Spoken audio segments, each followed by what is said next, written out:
ಕೋಲಾರ ಜಿಲ್ಲೆ ಮುಳಬಾಗಿಲು ನಗರದಲ್ಲಿ ಜಾತ್ರಾ ಮಹೋತ್ಸವದ ವೇಳೆ ಖದೀಮರು ಕೈಚಳಕ ತೋರಿದ್ದಾರೆ. ವಿಠ್ಠಲ ನಾರಾಯಣ ಸ್ವಾಮಿ ಬ್ರಹ್ಮರಥೋತ್ಸವದ ವೇಳೆ ಮಹಿಳೆಯರ ಸರಗಳ್ಳತನ ಮಾಡಿದ್ದಾರೆ. ಕುರುಡುಮಲೆ ಗ್ರಾಮದ ಜಯಮ್ಮ 30 ಗ್ರಾಂ ಹಾಗೂ ಮುಳಬಾಗಿಲು ನಗರದ ವೆಂಕಟಲಕ್ಷ್ಮಮ್ಮ ಅವರ 15 ಗ್ರಾಂ ಚಿನ್ನದ ಸರ ಕಳ್ಳತನವಾಗಿದೆ. ಜಾತ್ರೆಯಲ್ಲಿ ಜನಜಂಗುಳಿ ಹೆಚ್ಚಾಗಿದ್ದರಿಂದ ಕಳ್ಳರು ಕೃತ್ಯ ಎಸಗಿದ್ದಾರೆ. ಈ ಸಂಬಂಧ ಮುಳಬಾಗಿಲು ನಗರ ಪೊಲೀಸ್ ಠಾಣಾ ವ್ಯಾಪ್ತಿಯಲ್ಲಿ ಪ್ರಕರಣ ದಾಖಲಾಗಿದೆ. ಬೆಲೆ ಏರಿಕೆ ವಿರೋಧಿಸಿ ಕನ್ನಡ ಚಳುವಳಿ ವಾಟಾಳ್ ಪಕ್ಷದಿಂದ ಇಂದು ವಿನೂತನ ಪ್ರತಿಭಟನೆ ನಡೆಸಲಿದ್ದಾರೆ. ಸಿಲಿಂಡರ್ ಕೊಡಗಳನ್ನ ಹಿಡಿದು ಕತ್ತೆಯ ಮೇಲೆ ಕುಳಿತು ಕನ್ನಡ ಪರ ಹೋರಾಟಗಾರ ವಾಟಾಳ್ ಪ್ರತಿಭಟನೆಯನ್ನ ನಡೆಸಲಿದ್ದಾರೆ. ಮಧ್ಯಾಹ್ನ 12:30ಕ್ಕೆ ನಗರದ ಕೆಂಪೇಗೌಡ ಬಸ್ ನಿಲ್ದಾಣದಲ್ಲಿ ಪ್ರತಿಭಟನೆ ನಡೆಯಲಿದೆ. ಕೇಂದ್ರ ಹಾಗೂ ರಾಜ್ಯ ಎರಡೂ ಸರ್ಕಾರಗಳ ಬೆಲೆ ಏರಿಕೆಯಿಂದ ಜನ ತತ್ತರಿಸಿದ್ದಾರೆ. ಈ ಬೆಲೆ ಏರಿಕೆಯನ್ನ ಹಿಂಪಡಿಬೇಕು ಅಂತ ಆಗ್ರಹಿಸಲಿದ್ದಾರೆ.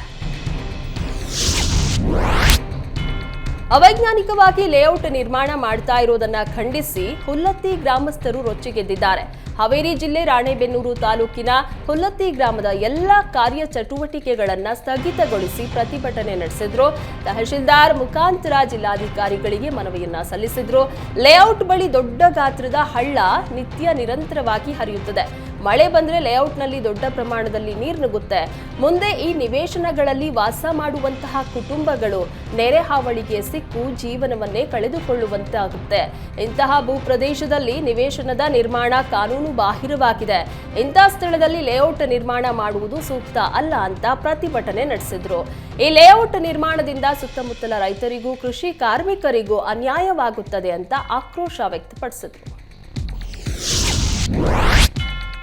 ಉತ್ತರ ಕನ್ನಡ ಜಿಲ್ಲೆಯ ಶಿರಸಿ ತಾಲೂಕಿನ ಬನವಾಸಿಯಲ್ಲಿ ಕದಂಬೋತ್ಸವ 2025ಕ್ಕೆ ಚಾಲನೆ ನೀಡಲಾಗಿದೆ.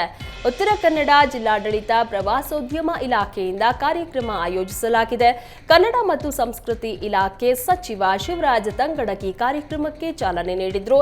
ಸಚಿವ ಮಂಕಾಳು ವೈದ್ಯ, ಶಾಸಕರಾದ ಆರ್.ವಿ. ದೇಶಪಾಂಡೆ, ಸತೀಶ್ ಸೈಲ್, ಭೀಮಣ್ಣ ನಾಯಕ್ ಸೇರಿದಂತೆ ಜಿಲ್ಲೆ ಅಧಿಕಾರಿಗಳು ಭಾಗಿಯಾಗಿದ್ರು. ಈ ವೇಳೆ ಹಂಪಿ ವಿಶ್ವವಿದ್ಯಾಲಯದ ವಿಶ್ರಾಂತ ಕುಲಪತಿ ಸಾಹಿತಿ ವಿವೇಕ್ ರೈಗೆ 2025ನೇ ಸಾಲಿನ ಪಂಪ ಪ್ರಶಸ್ತಿ ನೀಡಿ ಗೌರವಿಸಲಾಯಿತು. ಮಾದಪ್ಪನ ಗೋಪುರವೇರಿ ಆತ್ಮಹತ್ಯೆಗೆ ಯುವಕ ಯತ್ನಿಸಿದ್ದಾನೆ. ಚಾಮರಾಜನಗರ ಜಿಲ್ಲೆಯ ಹನೂರು ತಾಲೂಕಿನ ಮಲೆಮಹದೇಶ್ವರ ಬೆಟ್ಟದಲ್ಲಿ ಘಟನೆ ನಡೆದಿದೆ. ಮಾನಸಿಕ ಖಿನ್ನತೆಗೆ ಒಳಗಾಗಿ ಎಚ್ಡಿ ಕೋಟೆ ಮೂಲದ ಮೃತ್ಯುಂಜಯ ಎಂಬ ವ್ಯಕ್ತಿ ಸುಸೈಡ್ಗೆ ಮುಂದಾಗಿದ್ದ.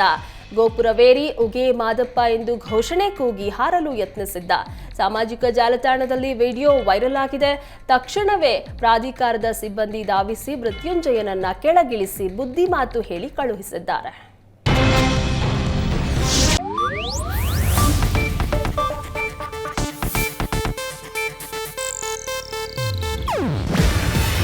ಇದು ಏಷ್ಯಾನೆಟ್ ನ್ಯೂಸ್ ನೆಟ್ವರ್ಕ್ ಪ್ರಸ್ತುತಿ.